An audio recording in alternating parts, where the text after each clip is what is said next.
welcome. You're watching Next IS English. Today, we are going to discuss a report from Niti Aayog. Niti Aayog has recently released an Export Preparedness Index 2024 presenting state and union territories export readiness. तो ये दिखाती है कि कितना state और union territories ready हैं export करने के लिए. ये report आई है Export Preparedness Index. So let us have a look at it.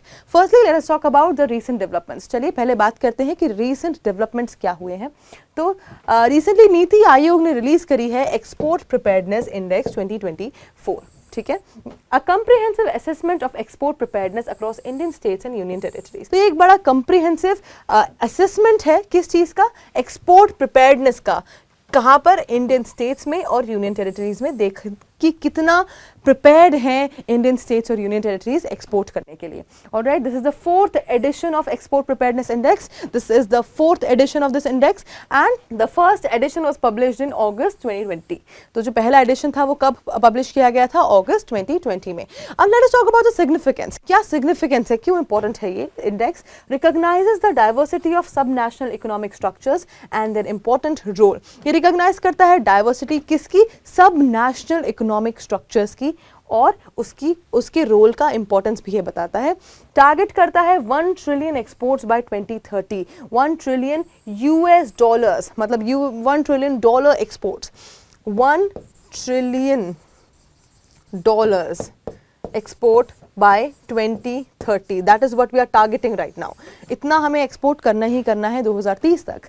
And aligned with the vision of developed India by 2047. तो जैसा कि विकसित भारत की हम बात कर रहे हैं, डेवलप्ड इंडिया की 2047 तक, उसके साथ ये पूरी तरीके से अलाइन करता है. ठीक है, moving forward, let us talk about the objectives and importance. चलिए ऑब्जेक्टिव्स और इम्पोर्टेंस की बात करते हैं कि क्या ऑब्जेक्टिव्स हैं इस पूरी इंडेक्स के और क्या इसमें इसकी इंपॉर्टेंस है. Alright, to assess the strength, resilience and inclusiveness of the subnational export ecosystem. क्या इसके ऑब्जेक्टिव्स हैं कि हम देखें, स्ट्रेंथन करें, एसेस करें स्ट्रेंथ को, रेजिलियंस को और इंक्लूसिवनेस को सब नेशनल एक्सपोर्ट इकोसिस्टम की. कैसे, state by state, union territories by union territories कितना एक्सपोर्ट इकोसिस्टम है, उसका assessment. To identify key challenges, growth drivers and policy opportunities to enhance export competitiveness and or at the state and district levels. ताकि हम देख पाए कि क्या key challenges हैं, क्या growth, किन चीज़ों से growth drive हो रही है और क्या policy opportunities हैं जो हम enhance कर सकते हैं export competitiveness में, सिर्फ country के level पे नहीं बल्कि state और district के level पे भी. Alright, let us talk about the importance now. So India's export trajectory depends on the preparedness of states and districts. तो इंडिया की जो एक्सपोर्ट की ट्रैजेक्टरी है वो किस पे डिपेंड करती है, कितना प्रिपेयर्ड है स्टेट्स एंड डिस्ट्रिक्ट्स उसके ऊपर. इसीलिए ये इंपॉर्टेंट है.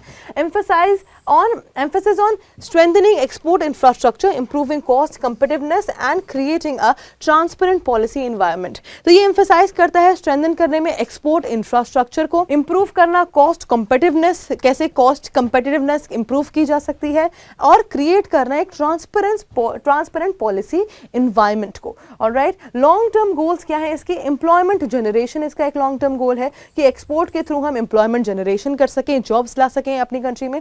रिड्यूसिंग रीजनल डिस्पैरिटीज, अलग अलग रीजन्स की डिस्पैरिटीज को रिड्यूस किया जा सके. And deeper integration into global value chains, ताकि हम ग्लोबल वैल्यू चेन्स में अपना डीपर इंटीग्रेशन कर सकें और ज़्यादा घुस सकें उन वैल्यू चेन्स में. Moving forward, let us talk about the structure and coverage. तो structure और coverage की हम बात करें तो इसके 4 main pillars हैं, divided into 13 sub pillars and 70 indicators.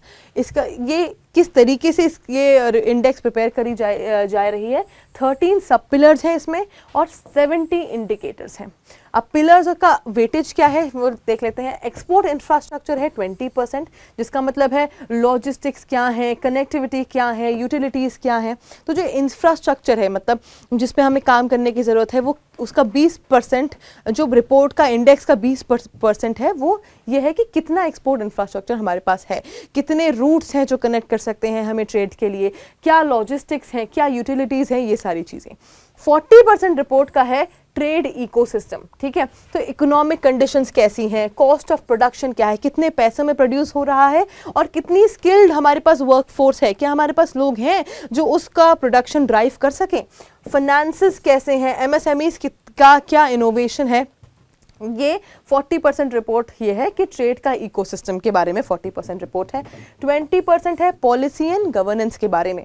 तो स्टेट एक्सपोर्ट जो पॉलिसीज़ हैं वो कैसी हैं, इंस्टीट्यूशंस कैसे हैं, रेगुलेटरी इन्वायरमेंट कैसा है, और लास्ट 20% है एक्सपोर्ट परफॉर्मेंस के बारे में कि एक्सपोर्ट के आउटकम्स कैसे हैं, प्रोडक्ट डाइवर्सिफिकेशन कैसा है और मार्केट एक्सेस कितना है, फैसिलिटेशन कितना है। तो ये सब मिला करके 40-20-20-20 मिला करके आपकी एक इंडेक्स तैयार होती है इन सारे फैक्टर्स को, पिलर्स को मिला करके, ठीक है। Moving forward, let us talk about the top performing states and union territories. अब रिपोर्ट रिलीज हुई है तो चलिए बात करते हैं टॉप परफॉर्मिंग स्टेट्स और यूनियन टेरिटरीज की। लार्ज स्टेट्स में आते हैं Maharashtra, again top performer, Tamil Nadu, Gujarat, Uttar Pradesh, Andhra Pradesh, ये तो बड़ी स्टेट्स में है।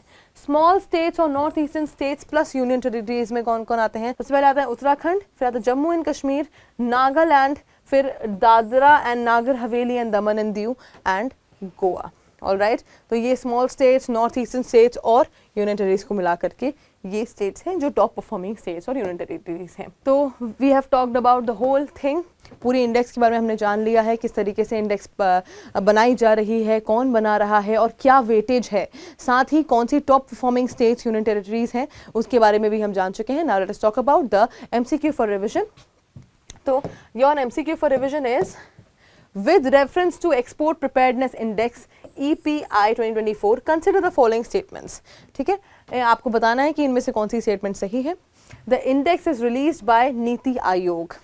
This is the first edition of the EPI. The EPI framework is based on 4 pillars with the trade ecosystem given the highest weightage. Now you need to tell me which one is the correct option. Only option A, only 1 and 3, only 2 and 3, 1, 2, 3 तीनों ही सही हैं. Let us talk. Let me know which option do you find is correct. Option A, option B, option C, option D in the comment section below. And that is it for today. I will see you in another deep dive video. Until then, bye bye. Take care.